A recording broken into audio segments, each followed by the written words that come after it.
اچھا ناظرین، یہ اب جو جس خبر کی تصدیق کرنا چاہ رہا تھا وہ آپ کو عرض کیے دیتا ہوں، جس سے اندازہ ہوتا ہے کہ یہ جو حکمران ہم پر مسلط کیے گئے ہیں یہ اپنی کسی حرکت سے، اپنی سرشت سے باز آنے کے لیے تیار نہیں ہے۔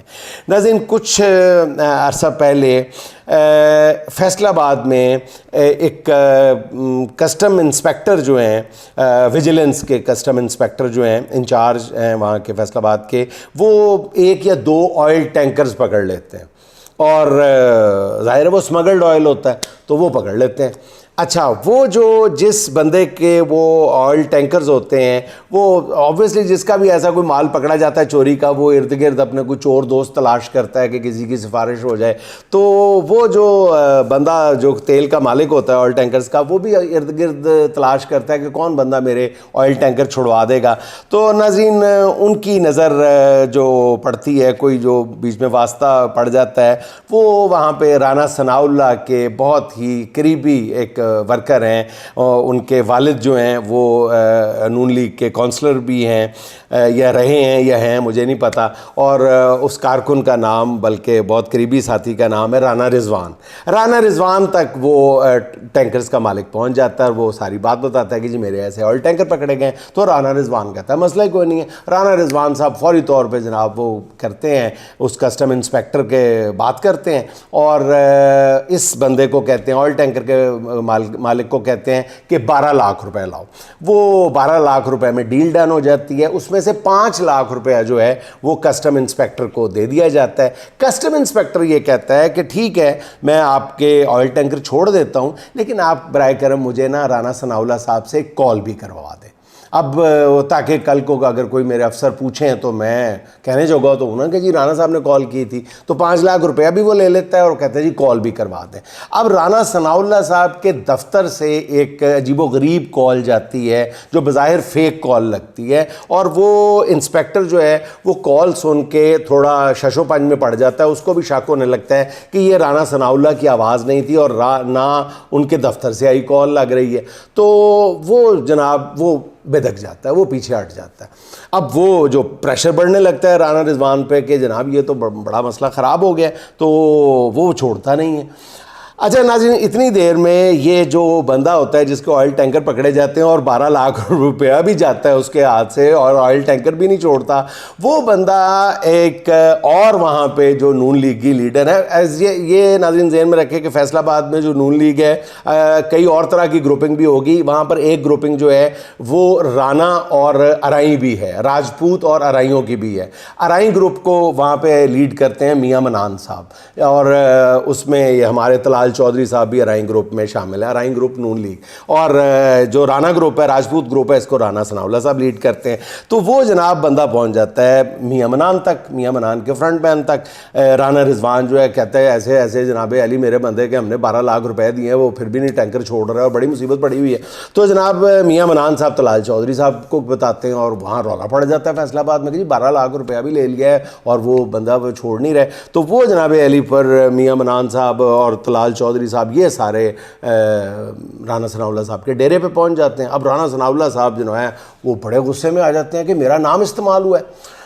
ناظرین، وہ سی پی یو کو فون کر دیتے ہیں، پولیس کو فون کرتے ہیں، اور وہ کہتے ہیں کہ جناب یہ میرا نام یوز ہوا ہے اور یہ ہوا ہے، فلاں ہوا ہے، ٹمکاؤں ہوا ہے، تو یہ فوری طور پہ آپ جو ہے یہ بندے کو گرفتار کریں، یہ کریں وہ کریں۔ اچھا، جس بندے نے 12 لاکھ دیا ہے، اچھا اب ہوتا یہ ہے کہ وہ رانا رضوان کے خلاف کارروائی کرنی پڑ جاتی ہے پولیس کو۔ اب پولیس رانا رضوان کو پکڑ لیتی ہے اور اس کو کہتی ہے کہ بتاؤ جی 12 لاکھ روپیہ تم نے بندے سے لیا ہے، اور وہ رانا رضوان پریشان ہو جاتا ہے کہ میں کیسے پکڑا گیا، میں بھی پکڑا جا سکتا ہوں۔ پیچھے سے کوئی 5 10 20 جو ہیں وہ کارکن اور یہ جو کونسلر ٹائپ نون لیگی ہیں یہ بھی تھانے کا گھیراؤ کر لیتے ہیں اور نعرے شارے لگانے شروع کر دیتے ہیں، دباؤ ڈالنا شروع کر دیتے ہیں کہ جی رانا رضوان کو چھوڑا جائے۔ رانا رضوان کی جان نہیں چھوٹتی، وہ پولیس والے کہتے ہیں کہ یا تو ہم صبح پرچہ دیں گے تمہارے خلاف یا تم تصفیہ کر لو۔ وہ پھر کہتا ہے کہ ٹھیک ہے جی میں تصفیہ کر لیتا ہوں۔ وہ کہتا ہے کہ جی وہ بتا دیتا ہے، وہ کہتا ہے جی 5 لاکھ روپے تو میں نے دیے ہے کسٹم انسپیکٹر کو، 2 لاکھ روپیہ یہ لیں پکڑے مجھ سے، اور 5 لاکھ روپیہ میں نے ایک ایسی شخصیت کو دیا ہے جس کا میں نام نہیں بتاؤں گا آپ کو۔ پولیس کہتی ہے نام کیوں نہیں بتاؤ گے؟ وہ کہتا ہے یہ نمبر ہے، یہ دیکھ لیں میں نے اس نمبر پہ یہ جس کا یہ نمبر ہے اس کو میں نے 5 لاکھ روپیہ دیا۔ اب وہ انسپیکٹر نمبر بھی پہچان لیتا ہے، وہ جا کے ایس پی اور ایس پی اوپر سی پی او وہ کہتے ہیں وہ یہ نمبر ہے، یہ تو بڑا مصیبت ہے۔ وہ نمبر جو ہوتا ہے ناظرین وہ کس کا ہے، یہاں سے کہانی اصل میں شروع ہوتی ہے۔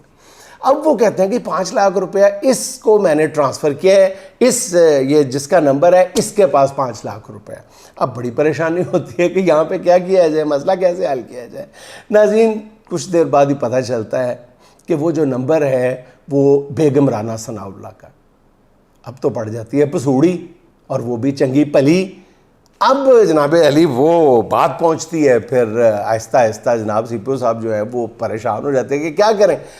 وہ کہتے ہیں کہ جی وہ پھر رانا ثناء اللہ صاحب کو کہتے ہیں، رانا ثناء اللہ صاحب پریشان ہو جاتے ہیں کہ یار یہ میرا نام استعمال ہو رہا ہے۔ آپ نے بعد میں سنا بھی ہوگا رانا ثناء اللہ صاحب نے کسی جلسے ولسے میں بھی کہا تھا کہ میرا نام استعمال ہو رہا ہے، کوئی میرے نام کے جھگڑے میں نہ آئے، کوئی میرا نام استعمال نہ کرے، یہ کرے وہ کرے۔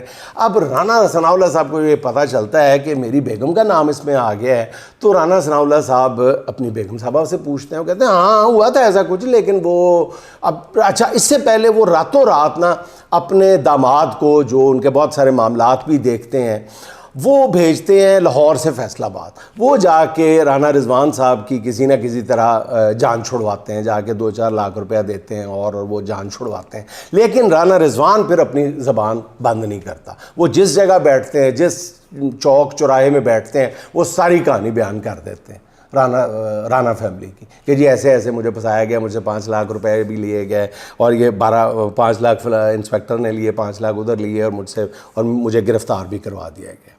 اب ناظرین اس کے بعد جب پھر رانا صاحب بیگم صاحبہ سے پوچھتے ہیں کہ آپ نے یہ کیا کیا ہے، یہ آپ کا نام آ رہا ہے، کیا دسو کی کریے چودھانی صاحب، تو وہ کہتے ہیں کہ میرے پاس آئے تھے، مجھے نہیں پتا وہ کس بات کے 5 لاکھ روپے تھے۔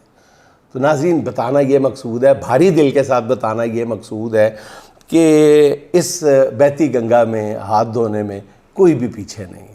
ذرا ان کے سٹیچر دیکھیں اور ان کے معاملات دیکھیں، باقاعدہ یہ تھانے کا ریکارڈ، ایک ایک چیز، ایک ایک بات موجود ہے، سب کچھ موجود ہے، اس میں کوئی ڈھکی چھپی بات نہیں ہے، بلکہ شاید فیصل آباد کے بہت سارے لوگوں کو اس سارے معاملے کا بہت اچھی طرح سے علم بھی ہو۔ اچھا ناظرین اس کو چھوڑیں گے تو چلتی رہیں گی باتیں۔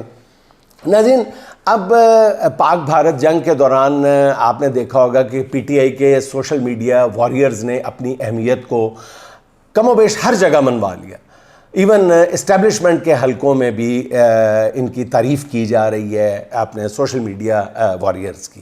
بے شک پی ٹی آئی کا نام نہیں لیا گیا لیکن ان کی تعریف کی جا رہی ہے۔ اب ناظرین دیکھا جائے تو اللہ کے بعد اسی سوشل میڈیا کے بھروسے پر عمران خان مزاحمت کے اگلے فیز کی تیاری کر رہے ہیں۔ شاید عمران خان نے فیصلہ کر لیا ہے کہ انہیں کچھ سال مزید جیل میں گزارنا ہے، وہ اس کے لیے تیار بھی ہیں اور انہیں اس کی پرواہ بھی نہیں ہے۔ وہ جانتے ہیں کہ ان پر جتنی سختیاں پہلے کر دی گئی ہیں ان میں مزید کتنا اضافہ کیا جا سکتا ہے اور مزید کیا اضافہ کیا جا سکتا ہے۔ دوسری طرف ناظرین اسٹیبلشمنٹ ضرور دباؤ محسوس کر رہی ہوگی۔ پہلی بات یہ ہے کہ 3 سال میں پہلی بار جو پذیرائی بھارت کے خلاف کارروائی کے بعد اسٹیبلشمنٹ کو ملی ہے وہ اس کو آبویسلی اس فضا کو برقرار رکھنا چاہے گی۔ دوسرا، نون لیگ اور پیپلز پارٹی کے بوجھ سے جان چھڑانے کے لیے ادارے کے اندر سے بھی ایک دباؤ محسوس کیا جا رہا ہے اور اس کا ذکر سوشل میڈیا میں اور بعض اخبارات میں بھی آ رہا ہے۔ عمران خان کو بھی صورتحال کا علم ہے، وہ جانتے ہیں کہ مزاحمت ہی اسٹیبلشمنٹ کو مفاہمت کی راہ پر لے کر آئے گی۔ میں ریپیٹ کیے دیتا ہوں کہ وہ جانتے ہیں کہ مزاحمت ہی اسٹیبلشمنٹ کو مفاہمت کی راہ پر لے کر آئے گی، اور یہ عمران خان کی ڈکلیئرڈ پالیسی بن چکی ہے پچھلے 15-20 دنوں سے۔ عمران خان کے گزشتہ روز کے سخت موقف کے بعد ناظرین سوشل میڈیا پر اس کا اب عکس بھی نظر آنا شروع ہو گیا ہے۔ کیا اس کے بعد دوبارہ ٹویٹر بند کر دیا جائے گا؟ جنگ کے بعد اسٹیبلشمنٹ کا پہلا امتحان یہی ہوگا کہ اس ایکس کو یعنی ٹویٹر کو کھلا رکھے یا اسے دوبارہ بند کرنے، دونوں کے نتائج ہوں گے۔ فیصلہ کوئی بھی ہو، میرا خیال ہے کہ اس کا فائدہ الٹیمیٹلی عمران خان کو جائے گا۔ ناظرین نون لیگ کا پیپلز پارٹی پر انحصار ختم کرنے کا منصوبہ بنایا جا رہا ہے کہ نون لیگ جو ہے وہ اقتدار میں رہنے کے لیے پیپلز پارٹی پر ڈیپینڈنٹ نہ رہے۔ فیصل چودھری کہتے ہیں کہ پی ٹی آئی کے 40 سے 50 ایم این ایز کو نااہل کروانے کا منصوبہ بنایا گیا ہے۔ یہی بات اداروں کے قریب سمجھے جانے والے منیب فاروق نے بھی کہی ہے، جن کا کہنا یہ ہے کہ پی ٹی آئی کے ارکان کو نااہل کرا کے ان نشستوں پر ضمنی الیکشن ہوگا، اور ایسے ہوگا کہ لوگ 8 فروری کو بھول جائیں گے۔ یعنی یہ لوگ کتنے آرام سے یہ بات کہہ دیتے ہیں فخریہ انداز میں، جیسے 8 فروری کو بہت بڑا کارنامہ سر انجام دیا گیا تھا۔ اچھا اینی ہاؤ، فی الحال ناظرین اس دھمکی کو لانچ کرنے کا مقصد یہ ہے کہ تحریک انصاف کے اندر بددلی پیدا کی جائے، مایوسی پیدا کی جائے، ڈرایا جائے، ایک کہ لوگ تحریک کے لیے سڑکوں پر نہ آئیں، اور پی ٹی آئی کے ارکان اسمبلی کا اتنا بددل کر دیا جائے ان کو کہ وہ الٹا اس تحریک کی ناکامی کے لیے اندر خانے کام کرنا شروع کر دیں۔ ایک بات تو یہ ہے کہ یہ اتنا آسان کام نہیں ہے اور فوری طور پر ہونے والا بھی نہیں ہے، لیکن اگر یہ ہو بھی جائے تو الٹا اس سے تحریک انصاف میں مزید یکسوئی آئے گی، اور وہ کشتیاں جلا کر پھر تحریک کی جانب بھی متوجہ ہو جائیں گے، یکسو ہو جائیں گے۔ دوسرا، سرکاری بھونپو دوبارہ اب دھمکیاں دینے پر اتر آئے ہیں۔ کہا جا رہا ہے کہ جن لوگوں نے جنگ کے دوران اینٹی اسٹیبلشمنٹ تبصرے کیے ہیں ان پر ہاتھ ڈالنے کا وقت ہو چکا ہے، فوج مخالف تبصرے کیے ہیں ان پہ ہاتھ ڈالا جائے گا۔ جلد سوشل میڈیا ایکٹیوسٹ کی بڑی تعداد جیلوں میں نظر آئے گی۔ ایک طرف جو D G I S P R ہے خود نوجوان سوشل میڈیا واریئرز کی تعریف کر رہے ہیں، دوسری طرف کچھ خود ساختہ ترجمان جو ہے وہ جیلیں بھرنے کی بات کر رہے ہیں۔ اصل میں یہ ڈرانا چاہتے ہیں ناظرین کہ اب کوئی سوشل میڈیا پر حکومت مخالف بات نہ کرے، اب جو ایسی بات کرے گا اسے پکڑا جائے گا، الزام یہ عائد کیا جائے گا کہ یہ جنگ کے دوران اینٹی سٹیٹ پوسٹس کرتا تھا۔ ویسے بھی پیکا قانون کے تحت 3 ماہ تک تو ضمانت ہی نہیں ہوتی۔ شاید ناظرین اسی منصوبے کی کچھ بھنک عمران خان کو پڑ چکی ہے، اور وہ بھی اسی شدت سے رد عمل کا منصوبہ بنائے بیٹھے ہیں۔ اسی لیے انہوں نے اپنے لوگوں کی کافی سرزنش کی ہے اور اپنے لہجے میں کوئی نرمی لے کے نہیں آئے گزشتہ روز عمران خان۔ علی امین گنڈا پور کی تو ناظرین کل بھی عرض کیا تھا کہ باقاعدہ کلاس ہوئی ہے اور اچھی خاصی ہوئی ہے۔ ان سے کہا گیا ہے کہ حکومت نہیں ہو رہی تو استعفیٰ دے دو یا اسمبلیوں سے نکل جاؤ۔ لگتا ہے کہ اس بار ناظرین تحریک ذرا مختلف انداز میں چلے گی۔ معروف صحافی حامد میر کا کہنا ہے کہ تحریک انصاف کے پاس خیبر پختونخوا اور گلگت بلتستان کے راستے بند کرنے اور ڈی چوک پر آنے کا یعنی دونوں آپشنز موجود ہیں ایک ہی وقت میں۔ ذرائع کے مطابق اگر صرف خیبر پختونخوا کو ملک کے دیگر حصوں کو ملانے والے راستے ہی بند کیے جائیں تو پورا ملک، پورا سسٹم چوک ہو کے رہ جائے گا۔ پی ٹی آئی رہنما جنید اکبر نے وزیرستان میں ڈرون حملے کے خلاف احتجاج کا اعلان کر دیا۔ اپنے ایک بیان میں انہوں نے 26 مئی بروز پیر پشاور کے ہشت نگری چوک میں بھرپور احتجاج کا اعلان کیا ہے۔ جنید اکبر نے کہا ہے کہ اس احتجاج کو کامیاب بنانے کے لیے تمام کارکن شریک ہوں۔ وزیرستان میں ڈرون حملے پر عمران نے بھی سخت تنقید کی ہے۔ ان کا کہنا تھا کہ اس طرح کے حملے جو ہیں وہ دہشت گردی کو فروغ دیتے ہیں۔ عمران خان کے بیان کے بعد علی امین گنڈا پور نے بھی ڈرون حملے کی مذمت کی ہے۔ بہرحال یہ احتجاج تحریک کا مومنٹم بنانے میں بڑی اہمیت کے حامل ہوں گے، یہ اس طرح کے بیانات بھی اور اس طرح کے احتجاجی مظاہرے بھی۔ اچھا ناظرین، دوبارہ مزاحمت کی تیاریوں کے دوران خبر آئی ہے کہ گزشتہ روز عمران خان کے سخت رد عمل کے بعد رات گئے جیل میں عمران خان سے ایک اور اہم ملاقات ہوئی ہے۔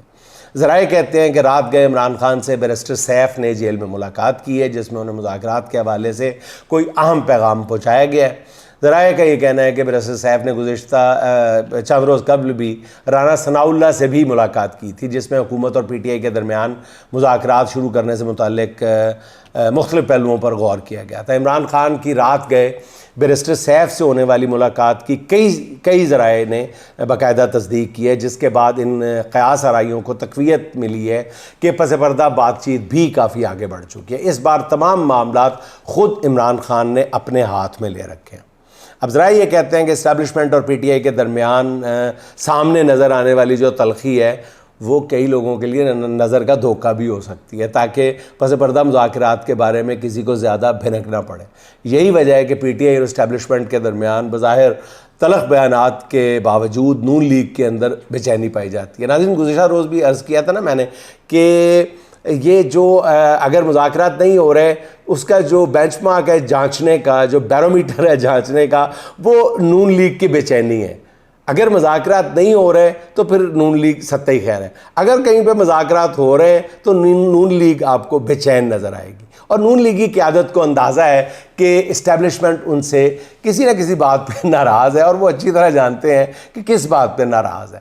شاید اسی ناراضی کو ختم کرنے کے لیے کل میاں نواز شریف صاحب جو ہیں وہ فیلڈ مارشل والی تقریب میں ان کو زبردستی لے جایا گیا تھا۔ پوری تقریب کے دوران میاں نواز شریف جس کرب کے ساتھ بیٹھے ہوئے تھے، سب نے محسوس کیا کہ منہ سوجا ہوا تھا، پھولا ہوا تھا۔ اور ناظرین ذرائع یہ بتاتے ہیں کہ ان کو اس تقریب میں شرکت کے لیے پہلے شہباز شریف صاحب نے منانے کی کوشش کی، وہ نہیں مانے۔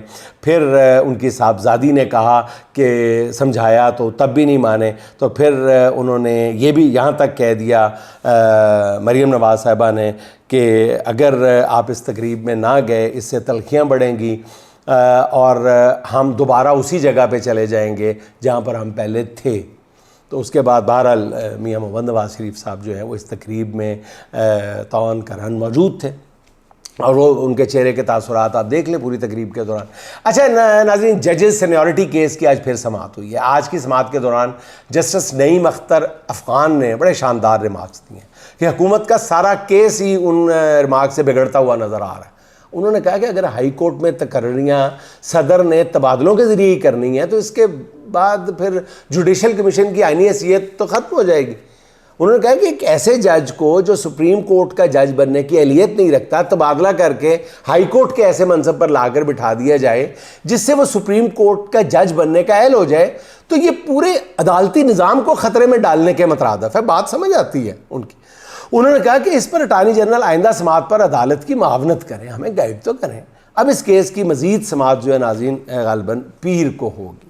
اور ناظرین آخر میں فہمیدہ مسرت کے دو چار اشعار سن لیں۔